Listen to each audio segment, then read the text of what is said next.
Well, it's time for our Sunday morning recap. So I want you to take your Bibles, get it ready in John chapter number 12, verses 1 through 11. Really going to look primarily at verse number 3 because I think it's really exciting verse to look at when you think of all that was going on in this particular setting. Jesus has come to Martha, Mary, and Lazarus' house, and he's spending some time with them.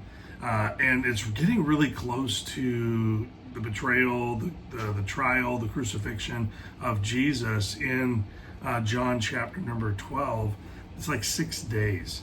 And what we see is Mary not realizing the intensity of how close it was, still felt this overwhelming urge to demonstrate her love for Jesus, not knowing how many times he would visit their home in the future. And she just really felt like kind of a now or never moment.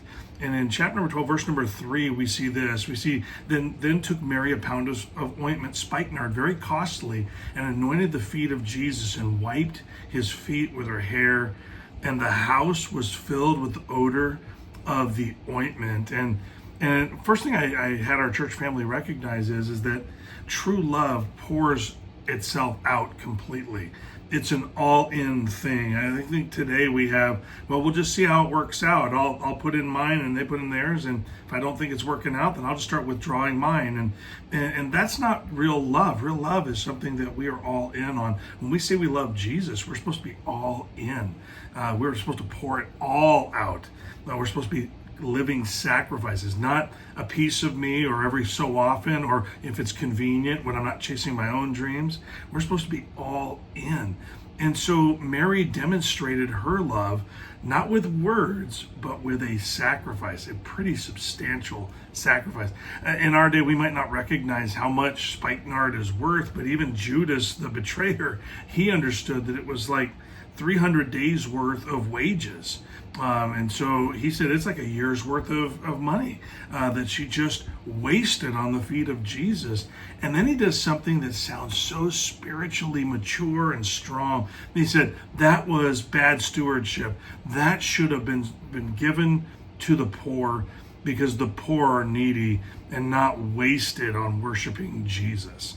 And so we have this interesting pull between the two. One is sacrificing their most extravagant, expensive thing that they have and giving it to Jesus. And the other one is claiming that they care about the poor.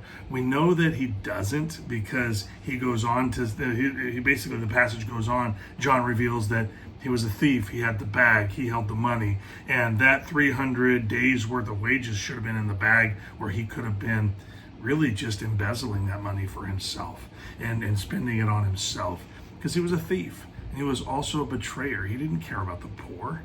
It just sounded like he cared about the poor. And I think that most believers today sound like they love the Lord, but when it comes down to sacrifice, we have to ask ourselves, is that really what love for the Lord looks like? Is that really what genuine love looks like? And so Mary poured it all out. She put it all out there. And Jesus says, hey, the poor you're going to have forever.